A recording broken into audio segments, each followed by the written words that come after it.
Ben de seni seviyorum. Bu hayırım. Yaşlıyım. İşaret kolsal hayırım. Benim var benim. Yani koyalım. Havsızın başlaymış. Başlaymış. Ben işte.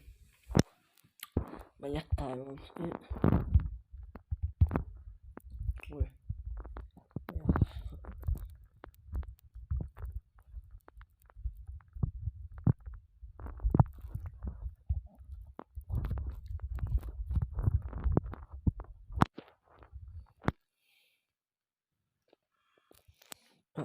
Benim var. Kahve. Ne falan. Hani.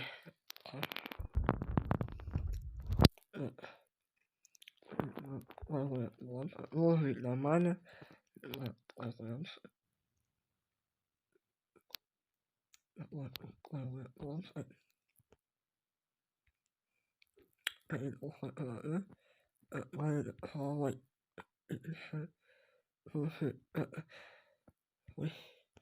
Min ma yaqulun Allah'ını yaxshi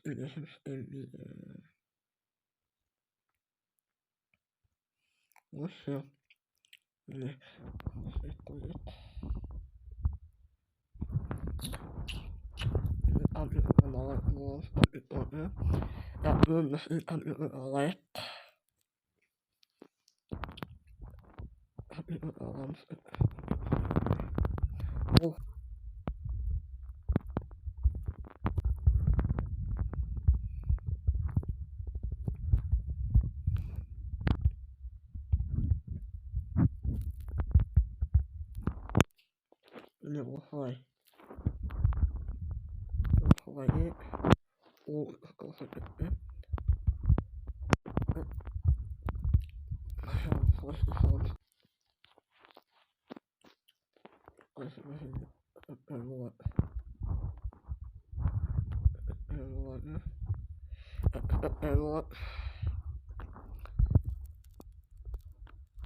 Sana kalkıyorum o kalkasanın sana kalkıyorum